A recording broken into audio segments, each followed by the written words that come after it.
The autumn wind cut through Sarah Chen's jacket as she stood outside the courthouse steps, her golden retriever Max pressed firmly against her leg. The November morning was gray and cold, matching the desolation she felt in her chest. Around her, fallen leaves scattered across the pavement like the fragments of her once perfect life. 6 years of marriage, 2 beautiful children, and a dream that seemed so certain just a year ago. Now all of it hung in the balance of what was about to happen inside this imposing building of stone and justice. Sarah's fingers trembled slightly as she adjusted Max's collar. The golden retriever had been her rock through everything, sensing her moods with an almost supernatural intuition. He'd been there the night Marcus screamed at her, his voice so loud the neighbors had called the police. He'd been there during the sleepless nights when Sarah lay awake wondering where her marriage had gone so terribly wrong. And now, he was here with her for what might be the most important day of her life. "Come on, buddy," she whispered, running her hand along his soft golden fur. "We can do this." Inside her mind, Sarah replayed the last 3 months like a nightmare she couldn't escape. It had started with a simple argument about finances, nothing unusual for any marriage. But Marcus's reaction had been different this time. His charming facade had cracked, revealing something darker underneath. When Sarah had suggested they see a marriage counselor, he'd laughed coldly and said something that still echoed in her ears. "Why would I need counseling? You're the problem, Sarah. Everyone knows it." That was when everything changed. Within weeks, Marcus had hired one of the most aggressive divorce attorneys in the state, Gerald Henderson, a man known for destroying reputations and winning custody battles at any cost. Sarah had received the custody papers on a Tuesday morning, delivered by a process server who wouldn't meet her eyes. The allegations were staggering: emotional instability, neglect, substance abuse issues that had never existed, leaving the children unsupervised for hours at a time. None of it was true, but the words on the official documents felt like weapons aimed directly at her heart. The worst part wasn't the accusations. It was the fact that Marcus had crafted them so carefully, with just enough ambiguity to seem plausible. He was a corporate executive, a master of presentation and manipulation. He knew how to tell a story that people wanted to believe. Sarah was a high school history teacher with no legal expertise and dwindling financial resources. Her attorney, Janet Morrison, was excellent, one of the few lawyers Sarah could afford with her modest teacher's salary, but even Janet had warned her that they were fighting an uphill battle. "Marcus has resources," Janet had said during their last consultation, her gray eyes reflecting genuine concern. "He's had his lawyer working on this case for months, building a narrative. The judge in our case is Judge Harrington, and frankly, he tends to favor the more stable parent in custody disputes. And a corporate executive seems more stable than a teacher," Sarah had asked bitterly. "In his mind, yes," Janet had replied honestly. "We need to show the judge that you're not just a loving mother but that Marcus's claims are fabrications. We need irrefutable evidence." But that was the problem. There was no irrefutable evidence. There was only Sarah's word against Marcus's carefully constructed lies. Their 2 children, Emma and Jake, ages 8 and 6, had begun acting out at school. Emma's teacher had called to report that she was withdrawn and anxious. Jake had started having accidents again, regressing emotionally from the stress. Sarah's heart broke every time she picked them up from school and saw the worry in their eyes. They asked constantly, "When is Daddy taking us away, Mom? Is he?" Sarah had tried to reassure them, but she could hear the uncertainty in her own voice. The custody evaluation had been particularly brutal.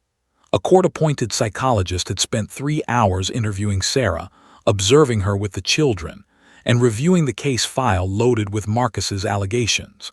The psychologist was supposed to be neutral, but Sarah had felt judged from the moment she walked into his office. He'd asked pointed questions about her emotional state, her parenting methods, and whether she'd ever felt overwhelmed by motherhood. By the end, Sarah had felt like she was being interrogated rather than evaluated. Max had been her saving grace through the evaluation. When the psychologist had asked to see how Sarah interacted with her children, Emma and Jake had immediately gravitated toward Max, their stress visibly easing in his presence. The golden retriever had seemed to understand what was happening, positioning himself between the children and the psychologist, a living buffer against the tension in the room. The psychologist had made a note in his report. Subject demonstrates appropriate use of emotional support animals to manage family stress. It was a small victory in a war Sarah was losing. As she stood on the courthouse steps now, Sarah's mind raced through worst-case scenarios. What if Judge Harrington believed Marcus's narrative? What if she lost custody of Emma and Jake? The thought was paralyzing, stealing her breath. She'd heard horror stories from other women, mothers who'd lost custody to abusive ex-husbands, fathers who'd weaponized the legal system against vulnerable women. Was she about to become one of those statistics? Max looked up at her, his brown eyes searching her face with concern. Dogs were remarkable that way. They could sense your emotional state with uncanny accuracy. Sarah wondered sometimes if Max understood the gravity of what was happening, or if he was simply responding to her distress. She checked her phone. 7:45 a.m. The hearing was scheduled for 9:00 a.m. She could go inside and wait, but the thought of sitting in the courthouse corridors, watching Marcus arrive in his expensive suit, confident and composed, made her stomach turn. Instead, she found a quiet bench near the building's entrance and sat down, Max settling at her feet. During these quiet moments before the storm, Sarah's mind drifted to the early days of her marriage. Marcus had been so different then, attentive, loving, excited about building a life together. They dreamed of having children, buying a house with a yard where the kids could play. Sarah had loved him desperately, with the kind of all-consuming love that makes you believe everything will work out because you're meant to be together. When had he changed? Or had he always been this way and she'd simply been too in love to see it? The cold morning air bit at her cheeks, and Sarah realized she was crying. She didn't bother wiping the tears away. Let them fall. She was tired of pretending to be strong, tired of putting on a brave face. Inside that courthouse, her entire future would be decided by a judge who didn't know her, who would evaluate her worth as a mother based on documents prepared by a ruthless attorney. Max stood and pressed his head against her knee, offering silent comfort. "Thank you, baby," Sarah whispered, scratching behind his ears. "No matter what happens today, you've always believed in me." As the clock ticked toward 9:00 a.m., Sarah took a deep breath and stood up. Her legs felt unsteady, but she forced herself to stand tall. Janet had given her one piece of advice yesterday. No matter what happens in there, remember that the truth matters. Hold on to that. Sarah didn't know how to hold on to the truth when nobody seemed to believe it. But as she looked down at Max and saw the unwavering loyalty in his eyes, she wondered if there might be another way. A way to make people listen. A way to prove what was real. With Max at her side, Sarah Chen climbed the courthouse steps and walked toward her reckoning. The courtroom was colder than Sarah expected, not just in temperature but in atmosphere. The wood-paneled walls seemed to close in as she took her seat at the defendant's table next to Janet. Across the room, Marcus sat with his attorney Gerald Henderson, a man whose sharp features matched his sharper reputation. Marcus wore a navy suit that probably cost more than Sarah's monthly mortgage payment. His hair was perfectly styled, his expression arranged into one of concerned sincerity. He looked like a man who'd already won. Judge Harold Harrington entered through a side door, his black robes flowing behind him like a cape. He was a tall man in his 60s with silver hair and an expression that suggested he'd seen everything and been disappointed by most of it. He settled into his chair with the authority of someone accustomed to being obeyed. Sarah's heart hammered against her ribs as she watched him review his notes, his reading glasses perched on the end of his nose. "We're here regarding the custody petition filed by Marcus Chen versus Sarah Chen," Judge Harrington announced, his voice carrying the weight of the courtroom. "Mr. Henderson, you may begin your opening statement." Gerald Henderson rose with the confidence of a man who'd never lost a case, or at least believed he hadn't. He adjusted his cufflinks as he approached the jury box, his movements theatrical and deliberate. Sarah noticed that every gesture seemed calculated to project authority and control. "Your Honor, members of the jury," he began, his voice smooth as honey, "this is a case about the welfare and safety of two innocent children. Emma and Jake Chen deserve a stable environment, consistent parenting, and emotional security. Unfortunately, their mother, while perhaps well-intentioned, has demonstrated a pattern of behavior that makes her unsuitable as their primary caregiver." Sarah felt Janet tense beside her. They'd known this was coming, had prepared for it, but hearing it said aloud still felt like a punch to the gut. Henderson continued, packing slowly in front of the jury like a predator circling prey. "We will present evidence that Sarah Chen has displayed significant emotional instability. We will show that she has left her children unsupervised on multiple occasions. We will demonstrate that she has made statements to the children that have caused them psychological distress. And we will prove that Mr. Chen, a successful business executive with a stable career and home environment, is the more appropriate custodian for Emma and Jake." It was a masterclass in manipulation. Henderson had taken normal parenting moments and twisted them into something sinister. Sarah remembered one of the incidents he was referring to. She'd run to the store for 15 minutes while the children napped, leaving them with the baby monitor on. It was something millions of parents did daily. But in Henderson's narrative, it became evidence of negligence. Then Marcus took the stand. Sarah watched her ex-husband place his hand on the Bible and swear to tell the truth. The irony made her want to scream. Marcus had become an expert at lying, at crafting narratives that bent reality until it fit his needs. Henderson began gently, establishing Marcus's credentials. He was a vice president at a major financial firm. He'd never been in legal trouble. He had a spacious house with a yard, owned his car outright, and had an excellent credit score. Henderson painted a portrait of stability and responsibility. Sarah could see the jurors nodding, impressed. Then Henderson pivoted to the emotional narrative. "Mr. Chen, can you describe your marriage to Sarah?"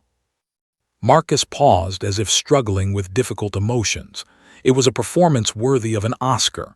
"Sarah and I had what I thought was a good marriage," he began carefully. "But over time I noticed changes. She became moody, unpredictable. There were times when she'd snap at me or the children over minor things, times when she seemed almost unstable." Sarah's hands clenched into fists under the table. Every word was a lie wrapped in a kernel of half-truth. Yes, she'd snapped at him occasionally, after he'd belittled her in front of friends, after he'd made derogatory comments about her body, after years of emotional erosion. "Can you give us specific examples?" Henderson prompted, his tone gentle and encouraging. Marcus nodded solemnly. "One evening, I came home from work and found Sarah had left Emma and Jake in the living room with the television on while she was upstairs in the bedroom. I found her crying, seemingly for no reason. The children were worried about her.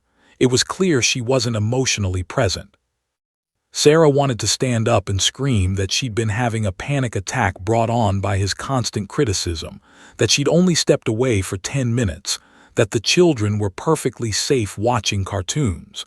But Janet had warned her about emotional outbursts. "Let him talk," she'd said. "We'll have our turn." Marcus continued, his voice becoming increasingly confident as the jury seemed to hang on his every word. He described incidents where Sarah had allegedly used guilt manipulation on the children, making them feel responsible for her emotional well-being. He claimed she'd admitted to substance use issues, a complete fabrication. He suggested that her teaching career was merely a cover for her instability, that her colleagues had expressed concern about her mental state. Every word was a dagger. Henderson asked about the children's relationship with Marcus.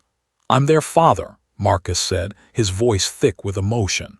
"I love them deeply. Emma calls me every night asking when she can see me.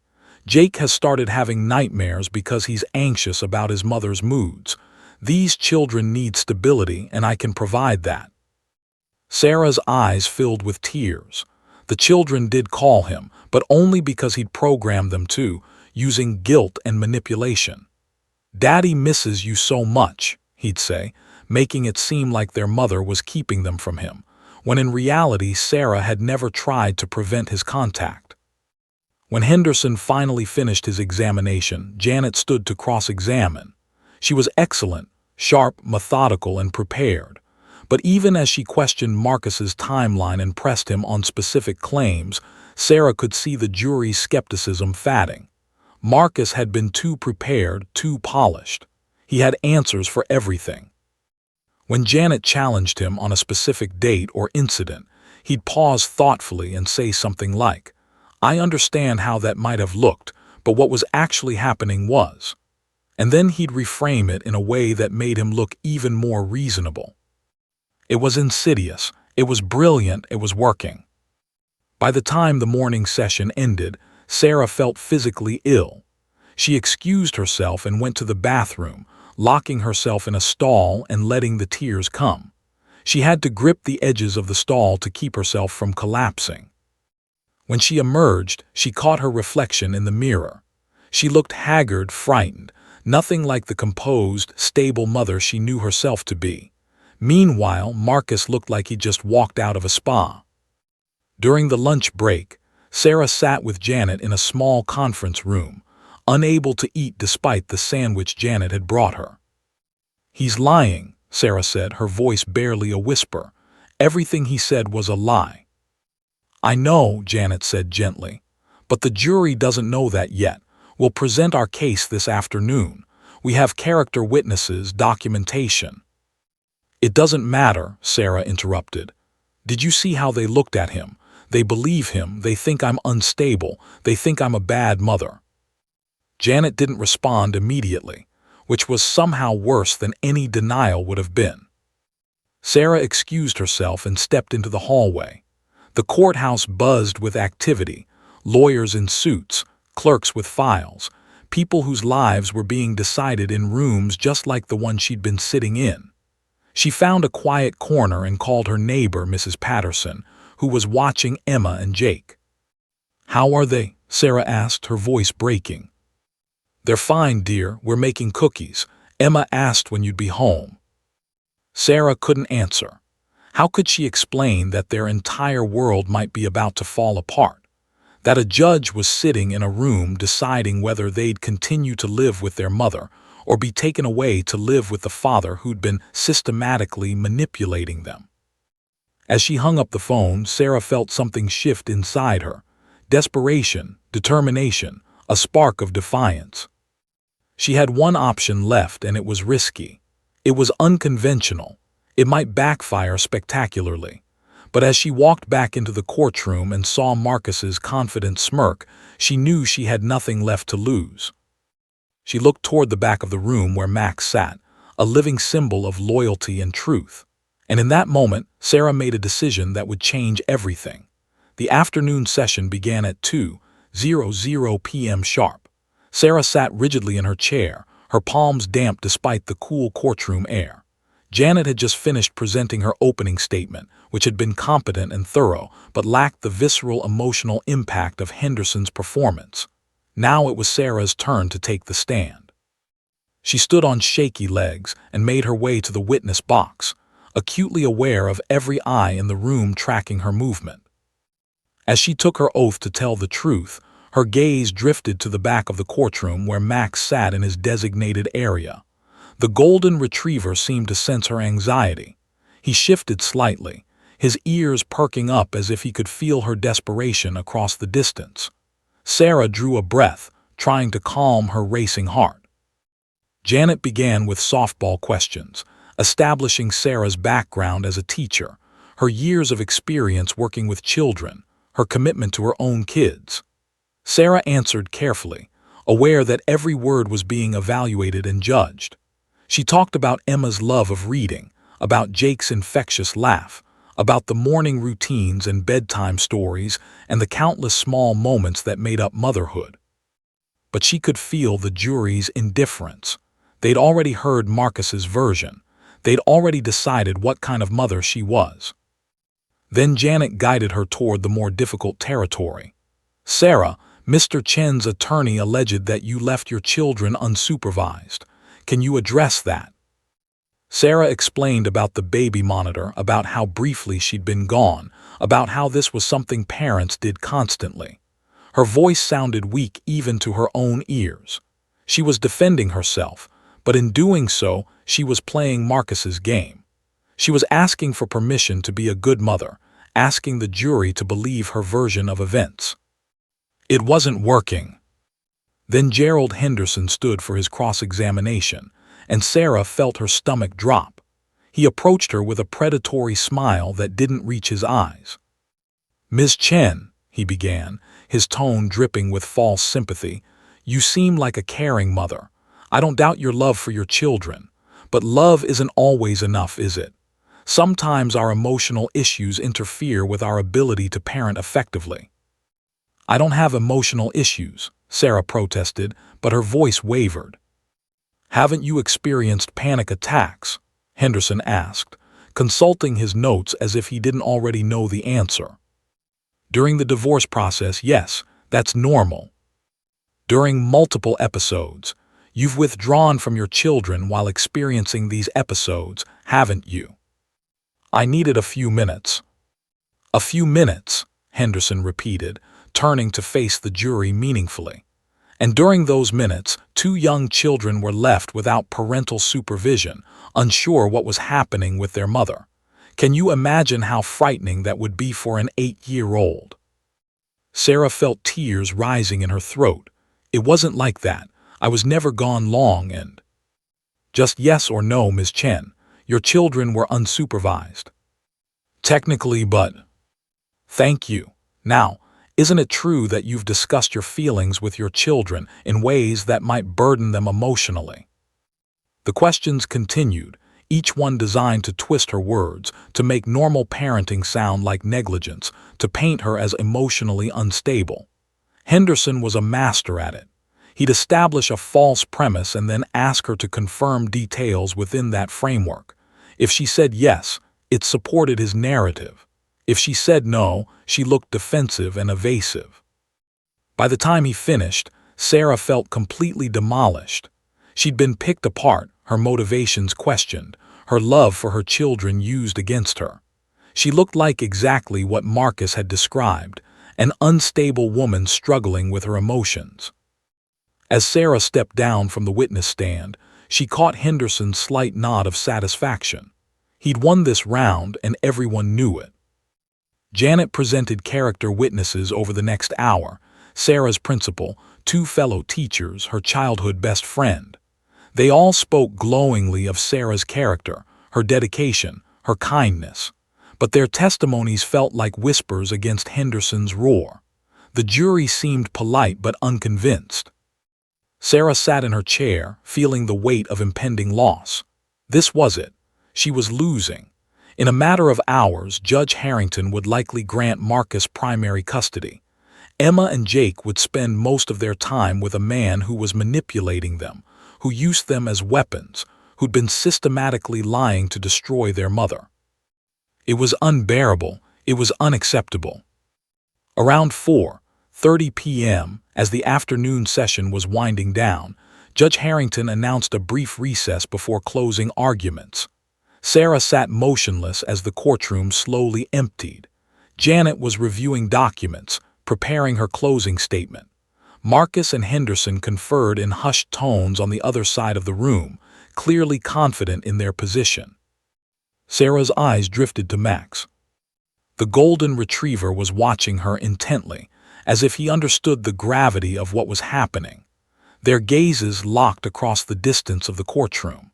In that moment, Sarah made a decision that could either save her or destroy what remained of her credibility.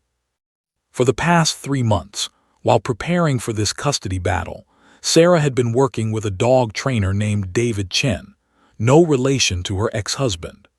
David had been recommended by a therapist who'd suggested that training Max to respond to specific signals might help Sarah process her trauma and anxiety. They developed a simple hand gesture, a curved motion bringing her hand from her shoulder down across her body, that she'd associated with the moment she decided to reclaim her power, to stop accepting Marcus's narrative about who she was. Max had learned this gesture perfectly. Every time Sarah made it, he would stand, alert and focused, as if responding to a call of truth itself. It had become a private ritual between them, something that grounded Sarah when she felt herself falling apart.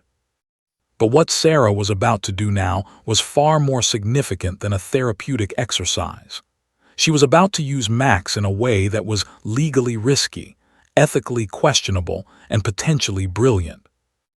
As the courtroom remained relatively empty during the recess, Sarah made her decision. She stood and walked to the evidence table where a sealed box sat, the box containing the audio recordings she'd been secretly making. Her hands trembled as she gestured for a court officer to bring it closer to Max's area.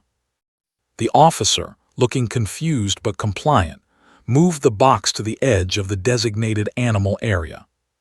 Sarah returned to her seat, her heart pounding so hard she thought it might break through her ribs. She whispered to Janet, "I'm going to do something. It might help us or it might destroy everything. But I have to try." Janet looked up alarmed. "Sarah, what are you?" "Just trust me," Sarah said. "If Henderson objects, let him. I need to do this." As people began filtering back into the courtroom, Sarah watched Max's every movement. The golden retriever seemed confused by the repositioned evidence box but remained calm and focused on Sarah. Judge Harrington took his seat. "We're back on record," he announced. "Ms. Morrison, are you ready for closing arguments?" Janet stood to begin, but Sarah raised her hand. "Your Honor, if I may, I need to make one statement before closing arguments." Judge Harrington looked mildly annoyed at the interruption. "Ms. Chen, closing arguments are for attorneys. You've already testified." "I understand, Your Honor," Sarah said, her voice steadier now than it had been all day. "But I need the court to understand something about my emotional state and my credibility, which has been central to this case." The judge hesitated, then gestured for her to continue. "Make it brief." Sarah stood. Every eye in the courtroom turned toward her. Marcus looked confused, as if unsure what she was about to do. Henderson leaned forward, his expression sharpening. Sarah took a breath and made the gesture. Her hand moved in that deliberate curved motion from her shoulder downward, a movement so subtle that most people might have missed it. But Max didn't miss it. The golden retriever immediately stood, his entire body going alert. He walked directly toward the sealed evidence box on the edge of the room. As he reached it, he sat down beside it, his gaze fixed on Sarah with an intensity that made the courtroom fall deathly silent. For a moment, nobody moved, nobody spoke. Then the gallery erupted. Jurors leaned forward. The bailiff shifted uncomfortably. Judge Harrington's eyes widened slightly, the first genuine emotion Sarah had seen on his face all day. Marcus's face went pale. Henderson stood abruptly. "Your Honor, I object. This is theatrical nonsense. This is exactly the kind of emotional manipulation." "Sit down, Mr. Henderson," Judge Harrington commanded, his voice carrying an edge that silenced the attorney immediately. He turned to Sarah, his expression unreadable. "Ms. Chen, what was that?" Sarah's voice was quiet but clear, echoing through the suddenly silent courtroom. "Your Honor, I trained Max to respond to that gesture as part of my therapy process. I associated it with truth and strength. I made that gesture because everything I've said in this courtroom today is the truth, and I needed him to stand with me." She paused, her eyes moving to the box. "But more importantly, Your Honor, that box contains evidence that proves my credibility and exposes the falsehoods that have been presented in this courtroom today." The temperature in the room seemed to shift. Judge Harrington removed his glasses slowly, regarding Sarah with an intensity that made her skin prickle. "What kind of evidence?" he asked quietly. Sarah took a breath. "Audio recordings, Your Honor. Evidence that directly contradicts Mr. Chen's testimony." Courtroom exploded into chaos. Whispers rippled through the gallery like wildfire. Two jurors looked at each other in shock. Judge Harrington's jaw tightened visibly.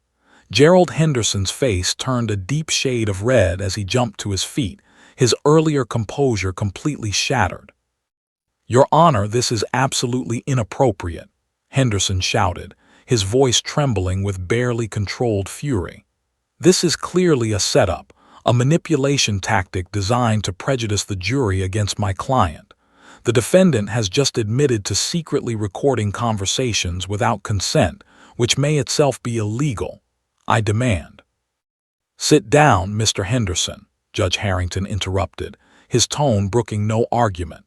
He removed his glasses and pinched the bridge of his nose as if dealing with a sudden headache. His gray eyes fixed on Sarah with a mixture of curiosity and caution. "Ms. Chen, I hope you understand the gravity of what you're claiming. If these recordings exist and you obtain them illegally, they may be inadmissible, and if you're attempting some kind of courtroom manipulation." He didn't finish the sentence, but the implication hung in the air like a threat. Sarah's legs felt unsteady, but she forced herself to remain composed. She'd known this moment would be dangerous. She'd known that revealing her secret recordings could backfire catastrophically if handled incorrectly. But she'd also known that she had nothing left to lose. "Your Honor," Sarah said, her voice steady despite the adrenaline coursing through her veins, "I understand your concerns about legality and propriety. That's why I consulted with my attorney before making any decision about these recordings." All eyes turned to Janet, who'd gone pale. She quickly stood and addressed the judge. "Your Honor, Sarah did consult with me about this matter. I advised her of the legal implications. Under Pennsylvania law, one-party consent recording is legal, meaning Ms. Chen can legally record conversations to which she is a party without informing the other party. All of the recordings in question are of telephone conversations between Ms. Chen and her ex-husband, during which she was a full participant." Henderson started to object again, but Janet continued quickly. "Furthermore, Your Honor, the probative value of these recordings, if they contradict testimony already given under oath in this courtroom, may be highly relevant to establishing the credibility and truthfulness of the witness." Judge Harrington leaned back in his chair, considering this. The courtroom had fallen into intense silence. Even the usual ambient sounds of the courthouse seemed muted, as if everyone was holding their breath. Marcus, meanwhile, had gone absolutely still.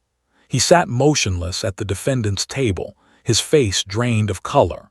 His eyes darted toward Henderson with something approaching panic. He whispered something urgently to his attorney, but Henderson waved him away dismissively, clearly needing a moment to reassess his entire strategy. "I want to see these recordings," Judge Harrington said finally, "and I want them authenticated properly. If this is some kind of elaborate deception, Ms. Chen, you will face serious consequences, including potential perjury charges and loss of custody." "I understand," Sarah said quietly. "The recordings are dated and time-stamped. They're saved on my cloud account, which shows when they were uploaded. The timestamps on my phone will show when I made them." What Sarah didn't mention, what she'd carefully avoided saying, was that she'd been wearing a small digital recording device for the past 3 months, ever since Marcus had first called her with threats. She'd recorded every conversation they'd had since that day. She'd been documenting his behavior methodically, building a case that she'd initially planned to use for her own healing and protection, never truly believing she'd have the courage to present it in court. Judge Harrington turned to his bailiff. "Retrieve the device from Ms. Chen. I want to verify these recordings immediately. We'll take a 15-minute recess." As the bailiff approached Sarah, she reached into her purse and retrieved a small digital recorder, about the size of a car key. She'd purchased it from an electronics store 3 months ago, right after Marcus's first threatening phone call. She'd hidden it in her bra during their conversations, or placed it nearby on a table. Most of the time, Marcus had been so consumed with ranting about his legal strategy and how he'd destroy her credibility that he hadn't even noticed. The bailiff took the device and handed it to Judge Harrington, who examined it with the care of someone handling evidence at a crime scene. He plugged it into a port in his computer and began reviewing the files. The courtroom remained deathly silent. Sarah could feel the weight of everyone's gaze, the jurors, the gallery observers, the court personnel. Some looked at her with newfound respect. Others looked at her with suspicion, as if she just revealed herself to be a calculating manipulator rather than a desperate mother. Max remained sitting beside the sealed evidence box, as if standing guard over it. The golden retriever's presence seemed almost symbolic now, a living embodiment of loyalty and truth in the face of lies. 5 minutes passed, then 10. Judge Harrington's expression grew darker as he listened to something through the courtroom speaker system. His volume kept low so only he could hear. His jaw clenched. His eyes flickered toward Marcus with an expression that could only be described as disgust. Finally, he removed the earbuds and looked at Sarah with an expression that had completely transformed. "Ms. Chen," he said slowly, "I'm going to allow these recordings to be played in open court. But I want to make something clear. This is highly irregular, and if these recordings prove to be fabricated or edited in any way, the consequences for you will be severe. Do you understand?" "I do, Your Honor," Sarah said. Judge Harrington turned to the gallery. "Everyone will remain silent during the playback of these recordings. This is now officially part of the court record." He started the first recording. Marcus's voice came through the courtroom speakers, and it was like hearing a stranger. The charming, composed man who testified earlier was nowhere to be found. Instead, there was raw anger, bitter vindictiveness, and shocking admissions. "Listen to me, Sarah," Marcus's voice snarled through the speakers, his tone vicious and threatening. "My lawyer says the recordings don't matter because your word against mine, and nobody's going to believe a hysterical woman over a corporate executive. I've been preparing this case for months. I have statements from people who will say whatever I need them to say. I've documented incidents that didn't even happen. The judge is going to see you as unstable and unfit." Sarah felt tears streaming down her face, but she forced herself to remain composed. Hearing her ex-husband's voice articulating his deliberate deception was both vindicating and devastating. The recording continued. "I'm going to destroy your credibility, Sarah. My lawyer said we should push hard on the emotional instability angle. I've already talked to the kids about how worried they are about you. They'll repeat whatever I tell them to say. Kids are easy. They just want to please their parents, and if I tell them that you're the problem, they'll believe it." Several jurors visibly recoiled. One woman actually gasped, her hand covering her mouth in shock. Judge Harrington's expression had hardened into something Sarah had never seen before. He looked like a man whose faith in the justice system had just been severely tested. Another section of the recording played, Marcus discussing how he'd fabricated the unsupervised children incident. He'd actually been home when it happened, but he decided to frame it as evidence of negligence. He discussed coaching his lawyer on what testimony would be most effective. He laughed, actually laughed, about how easy it was to manipulate the legal system. "The psychological evaluation is key," Marcus's voice said with chilling confidence. "Henderson knows a guy who owes him a favor. The evaluator will find what we need him to find. Sarah will look unstable, and I'll look like the concerned parent trying to protect our children from her emotional dysfunction." The courtroom had become so quiet you could hear the soft hum of the air conditioning system. Every single juror was now staring at Marcus with expressions ranging from disgust to anger. Henderson sat completely motionless, his face pale, his earlier aggression entirely evaporated. Marcus himself looked like he was about to be sick. His hands gripped the edge of the table so hard his knuckles had turned white. This was his private voice, his unguarded thoughts, his complete and utter disregard for truth or justice or the well-being of his own children. It was being broadcast in open court, and there was nothing he could do to take it back. Judge Harrington stopped the recording and removed his glasses, rubbing his eyes as if trying to make sense of what he'd just heard. When he opened his eyes again and looked at Marcus, Sarah saw something she'd never seen directed at her: absolute, unambiguous judgment. "Mr. Chen," Judge Harrington said quietly, his voice carrying the force of a hammer blow, "you have the right to remain silent and not answer any questions, as this testimony may incriminate you further. I suggest you exercise that right." The courtroom erupted. This time, Judge Harrington didn't try to quiet it. He simply stared at Marcus with the expression of a man who just witnessed the complete unraveling of a carefully constructed lie. Sarah looked at Max, and the golden retriever's tail wagged slightly, as if he understood that something fundamental had shifted. The truth, finally, was beginning to emerge. Retrie the recess that followed was unlike anything Sarah had ever experienced.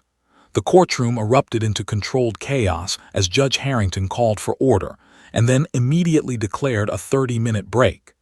Bailiffs ushered people out with a sense of urgency that suggested even they were rattled by what they'd just witnessed. Sarah sat motionless in her chair as the courtroom emptied around her. Her entire body was trembling, not from fear anymore, but from the overwhelming release of tension she'd been carrying for months. The secret was out. The recordings had been played. Marcus's carefully constructed facade had been shattered in a matter of minutes. Janet grabbed her hand, her eyes wide with a mixture of shock and something close to awe.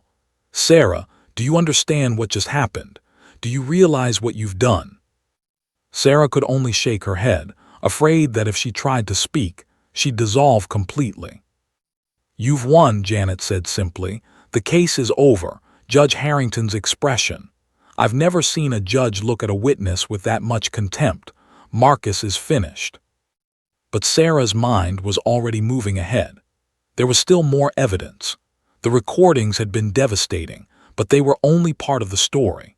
The sealed box that Max had symbolically indicated contained the security camera footage from the night of the separation.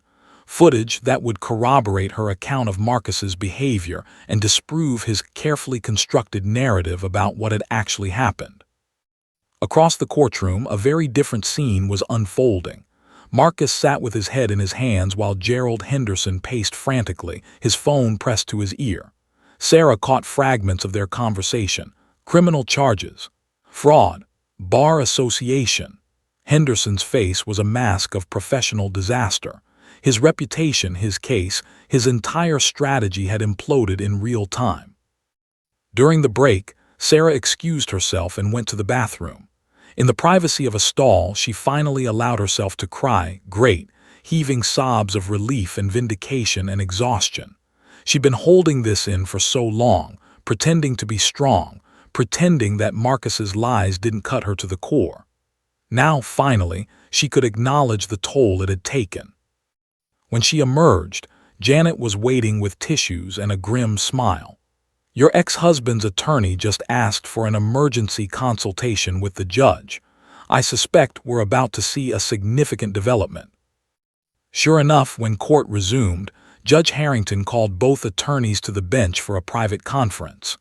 Sarah watched as Henderson spoke urgently, gesturing toward Marcus, who looked like he might pass out. Janet leaned over and whispered, "He's probably trying to negotiate a plea or a settlement before this gets worse." After 10 minutes, both attorneys returned to their tables.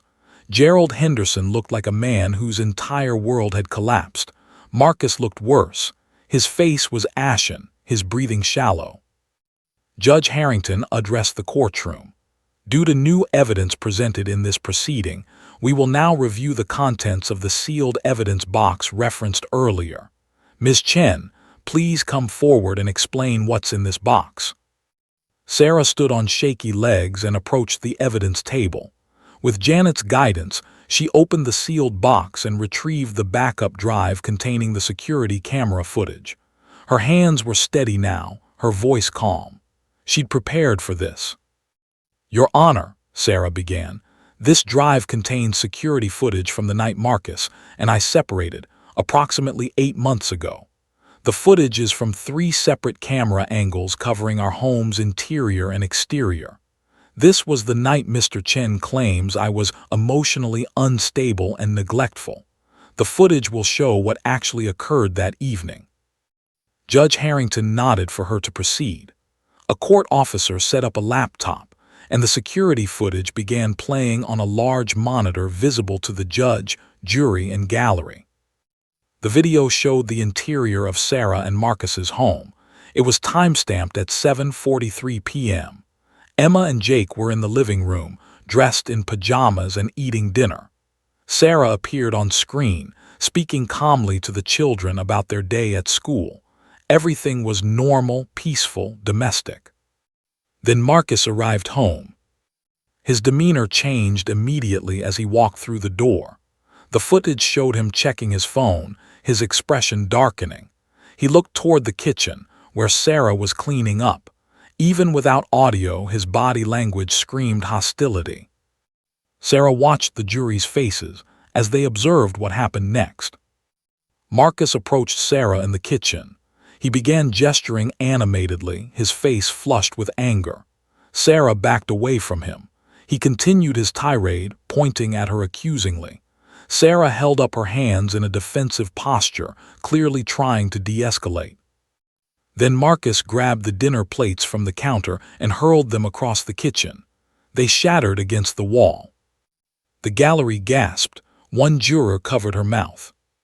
Emma appeared in the kitchen doorway, frightened. Marcus immediately changed his demeanor, putting on a smile and speaking to his daughter in a gentle voice. Sarah could see Emma's confusion as she processed the sudden shift in her father's behavior.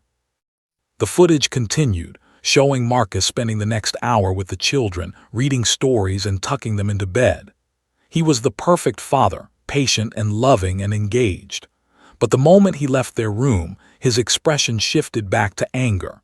He went downstairs and began searching through Sarah's things, her phone, her laptop, her personal documents.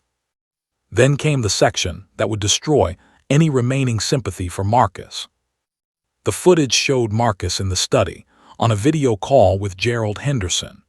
The audio wasn't clear, but his body language and lip movements were unmistakable. He was discussing his strategy for the custody battle. He could be seen writing notes, reviewing documents, seemingly organizing his campaign to portray Sarah as an unfit mother. At one point, Marcus actually laughed, a cold, calculated laugh, as he gestured toward the children's bedrooms, as if amused by the irony of what he was planning. The security footage then showed Sarah emerging from the master bedroom, her face streaked with tears. She looked devastated. Marcus immediately confronted her again, his voice raised, his finger pointing. Sarah shook her head, clearly refusing to engage with his accusations. She walked away, heading toward the upstairs bedroom. The final section showed Marcus alone in the kitchen, speaking on the phone, presumably to his lawyer. Even without clear audio, his gestures and expressions made his intentions obvious. He was planning. He was scheming. He was deliberately constructing a narrative designed to destroy the mother of his children. When the footage ended, the courtroom was absolutely silent. Judge Harrington sat back in his chair, his expression grave and deeply disappointed. He looked like a man who'd seen the worst of human nature and found it utterly repugnant. His eyes moved slowly from Marcus to the jury, and Sarah could see the moment his unspoken judgment transmitted to every person in that room. Gerald Henderson had his face in his hands. Marcus looked like he was going to vomit. "Your Honor," Henderson said weakly, standing up, "my client would like to request a brief recess too." "No," Judge Harrington interrupted, his voice cold and final. "There will be no recess. Mr. Chen, I'm going to advise you one more time. Do not testify further in these proceedings. I suggest you consult with your attorney about your legal exposure." Henderson immediately stood and whispered urgently to Marcus, who nodded numbly. Judge Harrington then turned to the jury. Ladies and gentlemen, you've now seen extensive evidence relevant to this case. You've heard testimony from both parties, and you've been presented with documentation that speaks directly to the credibility and intentions of the parties involved. I'm going to instruct you that, in evaluating this evidence, you should consider the totality of the circumstances, including but not limited to the pattern of behavior demonstrated by each party. He paused, letting his gaze settle on Marcus with unmistakable disdain. Furthermore, Judge Harrington continued, I want to be absolutely clear that the custody and well-being of children is this court's paramount concern. Children deserve to be protected from manipulation, from false accusations, and from parents who would weaponize the legal system for personal advantage. The courtroom seemed to hold its collective breath. Judge Harrington looked directly at Sarah. Ms. Chen, while your methods of obtaining these recordings were legal, I want to note for the record that I would prefer to see evidence presented through proper channels in the future. However, given the extraordinary circumstances of this case and the flagrant abuse of the legal process by the opposing party, I find your actions understandable if not entirely appropriate. He then faced the jury. You will now retire to deliberate. The evidence before you is substantial and clear.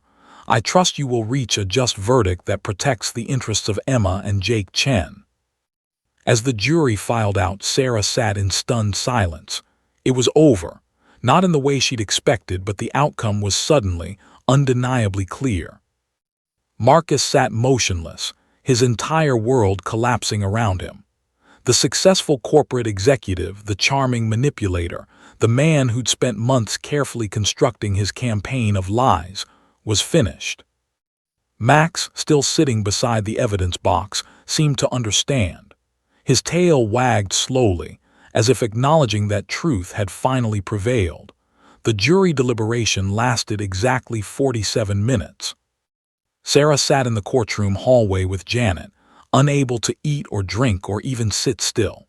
Her leg bounced anxiously as she waited, aware that somewhere in a back room, 12 people were deciding the fate of her family. The security footage and audio recordings had been damning, but the legal system was unpredictable. Juries could be swayed by unexpected factors, by personal biases, by the power of good lawyers to create reasonable doubt. They're not going to take long, Janet said quietly, sipping her coffee. That's a good sign. Usually when cases are this clear-cut, juries move quickly. They don't want to waste time deliberating when the evidence is overwhelming. Sarah wanted to believe her, but she'd been disappointed before. She'd watched Marcus lie convincingly for an entire morning. She'd seen juries nodding along with manipulative narratives. Just because the truth had finally come out didn't mean it would prevail. Meanwhile, in a consultation room down the hall, a very different conversation was taking place. Marcus sat across from Gerald Henderson in stunned silence. The attorney had aged 10 years in the past 3 hours. His suit was wrinkled, his tie loosened, his usual polished demeanor completely shattered. We need to talk about your exposure, Henderson said bluntly, his voice carrying none of the smooth confidence it had possessed that morning. The recordings alone constitute admission of multiple felonies. You've confessed to coaching witnesses, fabricating evidence, and conspiracy to commit fraud. The security footage corroborates her account of your behavior and demonstrates premeditation in your scheme. What are you saying? Marcus asked, his voice hollow. I'm saying, Henderson replied carefully, that if this jury finds against you, and they will, the judge is going to refer this case to the district attorney. You're looking at criminal charges: fraud, perjury, conspiracy. Depending on how aggressive they want to be, you could be facing serious prison time. Marcus felt the room spin. Prison, the word hung in the air like a death sentence. What do I do? You need a criminal defense attorney, Henderson said. Someone who specializes in white-collar crime. And you need to think seriously about whether you want to continue fighting this custody case or whether you want to negotiate a settlement." "A settlement?" Marcus's voice cracked. "After what just happened?" "Yes," Henderson said flatly. "Because right now, the judge is looking at you like you're the worst kind of predator, someone who would manipulate their own children for personal advantage. If you continue fighting, if you force this to trial, the judge could find grounds for supervised visitation only, or even terminate your parental rights entirely in extreme cases." The color drained completely from Marcus's face. Back in the hallway, a bailiff suddenly appeared. "The jury's ready to announce their verdict," he said. Sarah's heart nearly stopped. 47 minutes. They deliberated for less than an hour. Janet squeezed her hand as they stood and walked back into the courtroom.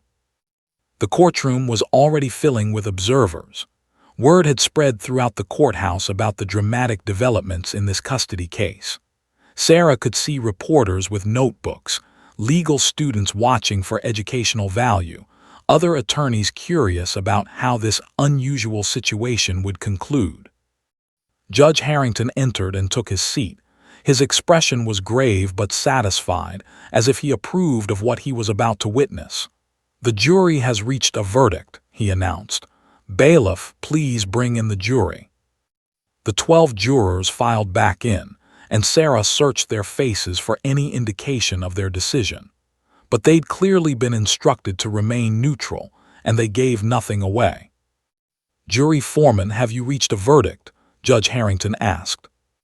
"We have, Your Honor," said a middle-aged woman with gray streaks in her brown hair. "Please read the verdict." The foreman stood and began reading from the verdict form. "In the matter of custody and guardianship of Emma Chen, we find in favor of Sarah Chen. In the matter of custody and guardianship of Jacob Chen, we find in favor of Sarah Chen." The gallery erupted. Sarah couldn't hear anything beyond the roaring in her ears. She felt Janet's arms around her, felt tears streaming down her face, but it all seemed to be happening to someone else. Judge Harrington banged his gavel, calling for order. "The court will now render additional decisions regarding this matter," he announced. "Sarah Chen is awarded full custody of both minor children. Marcus Chen is granted supervised visitation only, pending the outcome of criminal investigations. All visitation will be conducted through a court-approved supervisor, and no direct contact between Mr. Chen and the minor children is permitted outside of these supervised sessions." The gallery erupted again. This time, Judge Harrington let it continue for a moment before calling for quiet. "Furthermore," he continued, "the court orders Marcus Chen to pay all legal fees incurred by the plaintiff, which according to the submitted documentation total $87,450. Mr. Chen will also pay child support in the amount of $2,500 per month until both children reach the age of 18. Finally, I am referring this entire matter to the Office of the District Attorney for investigation into potential criminal charges including fraud, perjury, conspiracy, and tampering with witnesses." Judge Harrington's gaze fixed on Marcus with absolute contempt. "Mr. Chen, I will say this for the record. In 23 years on the bench, I have rarely encountered such egregious abuse of the judicial system. You have attempted to weaponize the courts to destroy the mother of your children and manipulate your own sons and daughters for personal gain. Your conduct is reprehensible, and I sincerely hope the criminal justice system holds you accountable to the fullest extent of the law." Marcus sat motionless, looking like a man who just received a terminal diagnosis. As bailiffs began clearing the courtroom, Sarah found herself surrounded by well-wishers. Her principal from school pushed through the crowd to hug her. 2 of her teacher colleagues embraced her with tears in their eyes. Even some of the jurors approached to shake her hand, with one woman saying, "You were brave, really brave." But Sarah's attention was on Marcus. Her ex-husband sat at the defendant's table, his entire body sagging like a puppet with its strings cut. Gerald Henderson was frantically taking notes, his mind clearly already shifting to damage control for his own reputation. The confident, charming man who'd walked into the courtroom that morning was gone, replaced by someone broken and diminished. Sarah felt a complicated mix of emotions. Vindication, certainly, but also something unexpected: pity. Marcus had done this to himself. He'd chosen manipulation over honesty, chosen lies over integrity, chosen winning over what was right. And now his entire world was collapsing. As she walked out of the courtroom with Janet and her supporters, Sarah paused at the back. She looked toward the area where Max had spent the day, watching over the evidence that contained the truth. The golden retriever sat calmly, his presence throughout the ordeal a constant reminder of loyalty and steadfastness. As if sensing her gaze, Max stood and approached Sarah, pressing his head against her leg. She knelt down and buried her face in his fur. "We did it, buddy," she whispered. "We finally made them see the truth." That evening, as Sarah sat at home with Emma and Jake, explaining in age-appropriate terms what had happened in court, she realized something profound. She'd won far more than a custody battle. She'd reclaimed her narrative. She'd refused to accept Marcus's version of reality.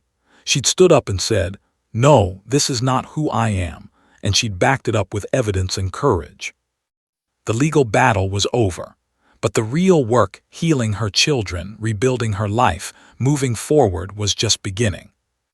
And through it all, Max remained by her side, a living symbol of the truth that had finally prevailed.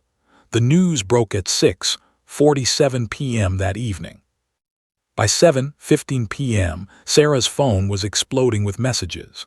By 8:00 p.m., her face was being shared across social media platforms, accompanied by headlines that ranged from inspirational to sensational. Woman uses trained dog to expose custody fraud. Mother's courage destroys father's lies in stunning courtroom victory. The dog that changed everything: how one woman reclaimed her life. Sarah sat on her living room couch, scrolling through the notifications in a daze. A local news station had picked up the story, then a national news outlet, then a podcast about legal justice. Within hours, the case had transformed from a personal family tragedy into a viral sensation. Emma and Jake were already asleep upstairs, exhausted from the emotional intensity of the day. Sarah had spent the evening helping them process what had happened, explaining that Daddy wouldn't be living with them anymore, but that she would always love them and keep them safe. Both children had cried, confused and grieving despite the fact that their father's behavior had caused them so much pain. Children were complicated that way. They could recognize abuse and still miss the person inflicting it. Janet called at 9:30 p.m. "Have you seen the news coverage?" she asked, her voice tight with a mixture of excitement and concern. "I can't look at it anymore," Sarah admitted. "It feels surreal, like I'm reading about someone else's life." "You need to be prepared," Janet said. "This is going to get bigger. Media outlets are already reaching out to me for interviews. Networks want to do segments about your case. There's talk of book deals, podcasts, speaking engagements. You've become a symbol." "A symbol of what?" Sarah asked wearily. "Of fighting back," Janet said simply. "Of a woman who refused to accept a predetermined narrative. Of someone who used unconventional methods to expose abuse and manipulation in the family court system. Sarah, you've tapped into something larger than your personal custody case. There are thousands of women, maybe hundreds of thousands, who have experienced exactly what you went through. Parents who have been falsely accused, manipulated, or had their children turned against them through coordinated campaigns of lies." Sarah felt the weight of that responsibility settle on her shoulders. She'd fought this battle for Emma and Jake, for her own survival and sanity. She hadn't been thinking about the larger implications. The next morning brought a different kind of storm. Sarah's school principal called before she even had her coffee. "Sarah, I wanted to personally congratulate you. What you did yesterday was remarkable. The entire school community is incredibly proud of you. We're going to make sure you have whatever support you need as this story continues to unfold." It was a kindness she desperately needed. Teaching in a small community meant that everyone knew everyone, and custody disputes had a way of becoming neighborhood gossip. But instead of judgment, Sarah was receiving support. Her colleagues had seen the security footage. They'd heard Marcus's own words. There was no ambiguity about what had occurred. By midweek, the criminal investigation had officially opened. The district attorney's office filed formal charges against Marcus Chen: fraud, perjury, conspiracy to commit fraud, tampering with witnesses, and filing false reports. Each charge carried potential prison time. Marcus's attorney had immediately requested a meeting with prosecutors to discuss a plea agreement.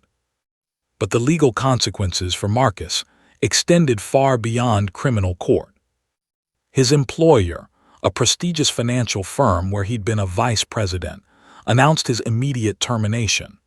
The official statement read, "Marcus Chen's conduct, as revealed in recent court proceedings, is wholly incompatible with our firm's values and ethical standards. We have terminated his employment effective immediately." The State Bar Association opened an investigation into the role his attorneys had played in the case. Gerald Henderson faced potential disbarment for his role in perpetrating fraud on the court. His law firm issued a statement distancing themselves from his conduct and announcing that he was no longer associated with their practice. Within 3 days, Marcus's entire professional identity had been dismantled. The social media response was swift and brutal. Twitter threads dissected his behavior. TikTok videos discussed the case. Instagram posts celebrated Sarah's victory. But interspersed among the supportive messages were darker comments, people calling for Marcus's head, suggesting he deserved violence, wishing ill upon him and his family. Sarah found herself conflicted about the public response. She'd wanted justice. She'd wanted her children protected and her own name cleared. But the viral nature of the story had transformed it into something beyond her control, a spectacle, a morality play, a referendum on masculinity and abuse. 3 weeks after the verdict, Sarah received an unexpected visitor. A woman named Michelle Rodriguez appeared at her door with a documentary crew behind her. Michelle was a renowned journalist who specialized in stories about domestic abuse and family court corruption. She'd followed Sarah's case closely and wanted to feature it in a larger documentary about how the family court system was frequently weaponized. "Your story," Michelle explained as they sat in Sarah's living room, "is emblematic of a systemic problem. Courts are supposed to be places where truth prevails, but they're often won by whoever has the better lawyer and the more convincing narrative. You did something extraordinary. You documented the truth, you preserved evidence, and you had the courage to present it unconventionally." Sarah listened as Michelle described her vision for the documentary. She wanted to follow Sarah's journey not just through the legal battle, but through the aftermath, the healing, the rebuilding, the challenge of moving forward when your private trauma had become public knowledge. "I need to think about it," Sarah said carefully. "My children are my primary concern. I don't want them exploited or turned into spectacles." "Understood," Michelle said. "But I want you to consider something. Your story has the potential to help countless other people. There are parents out there right now, facing custody battles, being accused of things they didn't do, watching false narratives take hold. Your willingness to share your experience could validate their struggles and give them hope." It was a compelling argument, one that Sarah would spend weeks wrestling with. Meanwhile, the impact on Marcus became increasingly severe. He'd moved into a small apartment in a different town, separated from his extended social and professional circles. Several of his closest friends had publicly distanced themselves from him. His country club revoked his membership. Invitations to industry events evaporated. He'd become a pariah, the cautionary tale that everyone whispered about. But perhaps most significantly, his relationship with his children was fundamentally altered. Emma and Jake began attending supervised visitation sessions with their father, 2 hours per week in a neutral facility with a court-approved monitor present. The first session was difficult. The children were confused and hurt. Marcus attempted to apologize but struggled to articulate why he'd done what he'd done. Sarah had warned the children that it was okay to love their father and to be angry at him simultaneously. That humans were complicated. That people could make terrible choices and still be people their children cared about. But she'd also made clear that his behavior had been wrong, that his lies had hurt them, and that their safety and well-being had to come first. The supervised visitation reports indicated that Marcus was attempting to reform, that he was participating in therapy, addressing his behavior, acknowledging the harm he'd caused. But the damage was done. The trust had been broken. The children's perception of their father as infallible had been shattered. One evening, about 6 weeks after the verdict, Sarah sat with Emma as her daughter worked on homework. "Mom," Emma asked suddenly, "did you know Daddy was lying the whole time?" Sarah chose her words carefully. "I knew that what Daddy was saying about me wasn't true, but I didn't know all the details about how he was planning to lie. That's why we had to go to court." "He said you were crazy," Emma said quietly. "But you're not crazy, you're the normal one." It was a small moment, but it represented something profound. The children beginning to process their experience, to understand that their father's narrative didn't match reality, to recalibrate their understanding of who their parents actually were. Sarah pulled her daughter close and held her, recognizing that this was the real victory. Not the courtroom drama or the viral moment or the vindication in front of a judge and jury. The real victory was Emma and Jake beginning to heal, beginning to trust their mother again, beginning to build healthier relationships with both parents. Max lay at their feet, his presence a constant reminder of the journey they'd taken to get here. As Sarah looked at her daughter, at her loyal dog, at the ordinary home she'd fought so hard to preserve, she realized that the story everyone was talking about, the viral sensation, the unprecedented courtroom moment, was only the beginning of the actual story. The real story was what came after, the rebuilding, the healing, the long, difficult work of moving forward when your worst moments had been broadcast to the world. And that story was just beginning. 6 months had passed since the day that changed everything. Sarah sat on the porch of her Colorado vacation home, the property she'd fought so hard to keep, watching the autumn sun paint the mountains in shades of gold and crimson. Max lay beside her, his graying muzzle resting on his paws, completely content in the afternoon warmth. Emma and Jake played in the yard below, their laughter carrying up the hillside. The house was quiet, peaceful, filled with the kind of contentment that only comes after surviving a storm. The viral moment had faded, as viral moments do. The news cycles had moved on to other scandals, other stories, other spectacles. Sarah's face no longer appeared in social media feeds. The podcast appearances had dwindled. The speaking engagement invitations had slowed to a trickle. And Sarah, surprisingly, was grateful for the return to obscurity. She'd done one podcast interview, Michelle Rodriguez's documentary series, which had been released to critical acclaim.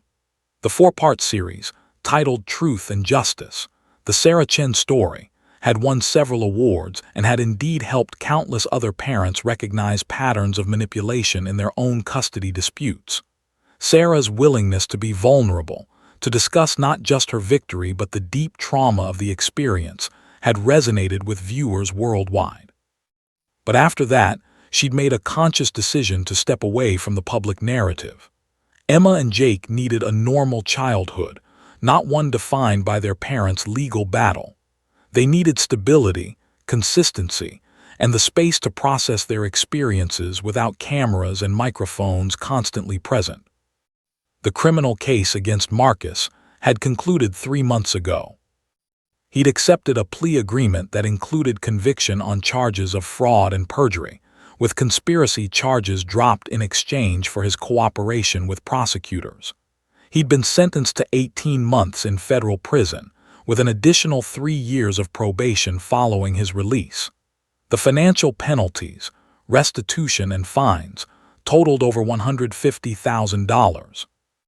Gerald Henderson, the attorney who'd orchestrated much of the fraud, had his law license suspended for 5 years pending further disciplinary proceedings. His career was effectively over. Several other attorneys who'd been involved in the coordinated scheme faced their own legal consequences. For Sarah, the criminal conviction represented something important: validation that what she'd experienced wasn't just a civil dispute or a matter of interpretation. It was fraud.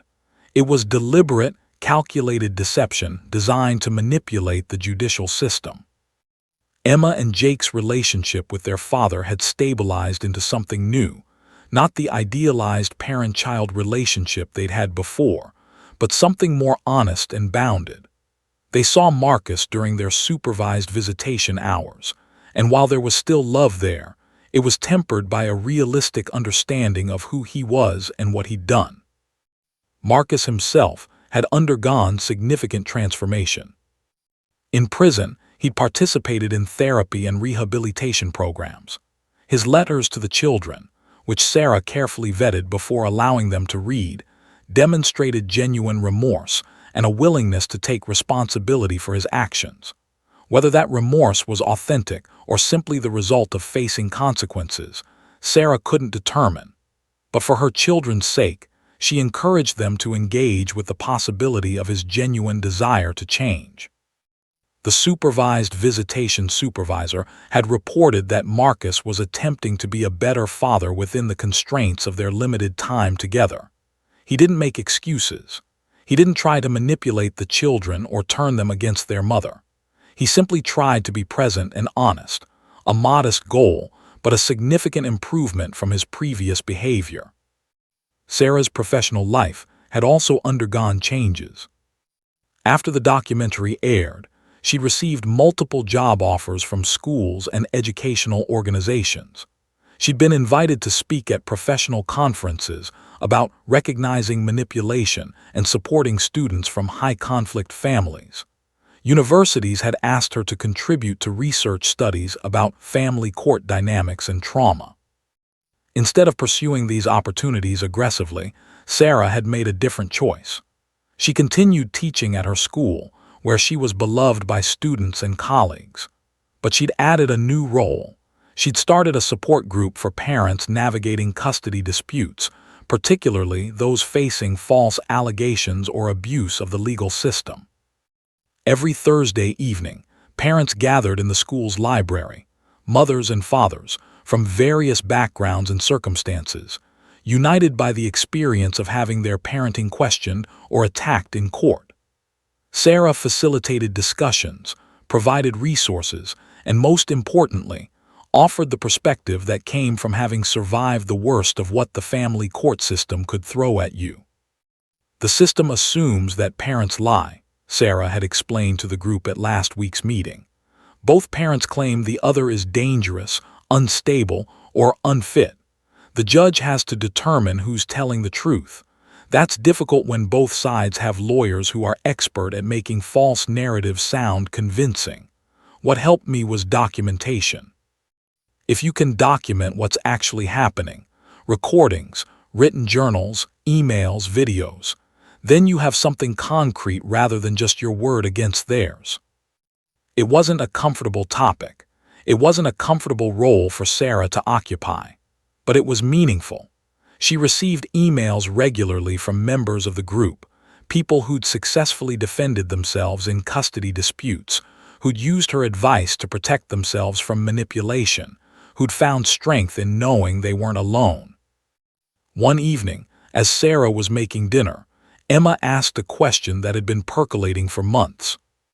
"Mom, do you think Daddy is actually sorry, or is he just pretending because he has to?" Sarah paused, a wooden spoon held midair. It was the kind of question that deserved honesty, not comfort. "I think," Sarah said carefully, "that right now Daddy is probably genuinely trying to be better. Whether that was motivated by being caught and punished or by actual internal change, I can't say for certain. People are complicated. Sometimes we change because we truly understand our mistakes. Sometimes we change because we face consequences. And sometimes we do both. What matters is that he's treating you and Jake with respect now, and that you can develop a relationship with him that's based on that respect. Emma seemed to accept this answer, processing it with the thoughtfulness of a 9-year-old who'd been forced to grow up too quickly. As autumn progressed toward winter, Sarah found herself reflecting on the journey that had brought her to this place.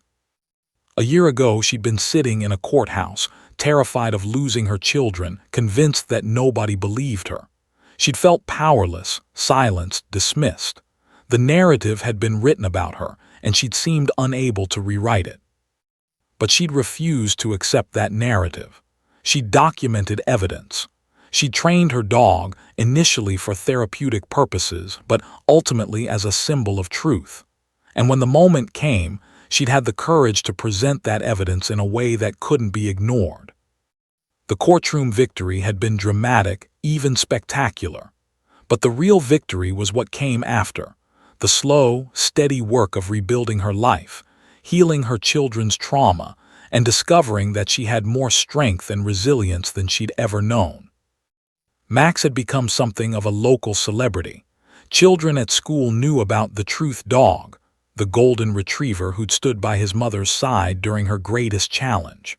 Max had even been invited to speak, well, to be present, at several school assemblies about courage and loyalty. But to Sarah, Max was simply what he'd always been, her faithful companion, the dog who'd sensed her distress and offered comfort without judgment, the dog who'd stood by her side through the darkest chapter of her life and emerged into the light with her. One evening in December, as snow began to fall softly outside the Colorado home, Sarah sat with Emma and Jake on the porch. Max dozed between them, his golden fur turning white with snowflakes. "Do you remember when we came here?" Jake asked, pointing at the mountains. "Of course," Sarah said, "when you were even littler."